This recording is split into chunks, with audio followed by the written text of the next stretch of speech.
Delaware Valley's leading news program.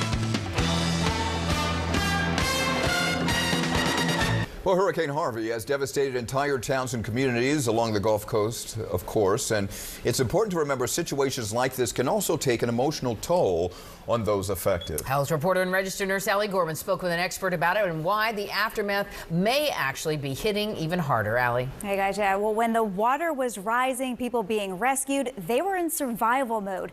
But in the coming days, the reality will start to sink in, and for many people, so will feelings of anxiety and depression. We need help. We need help right now. They got a whole family out there in the water.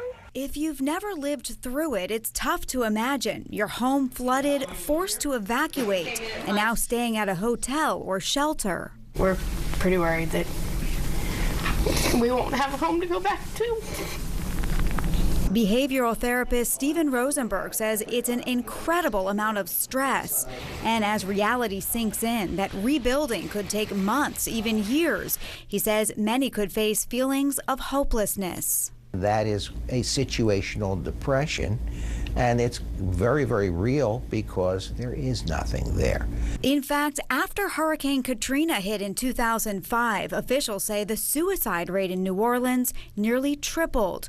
Chronic stress can also increase the risk for heart attack, stroke, and other problems.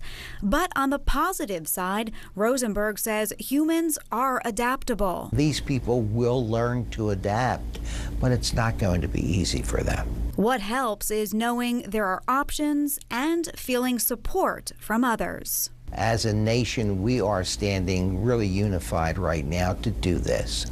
And it looks like that people will have a great deal of hope for the future.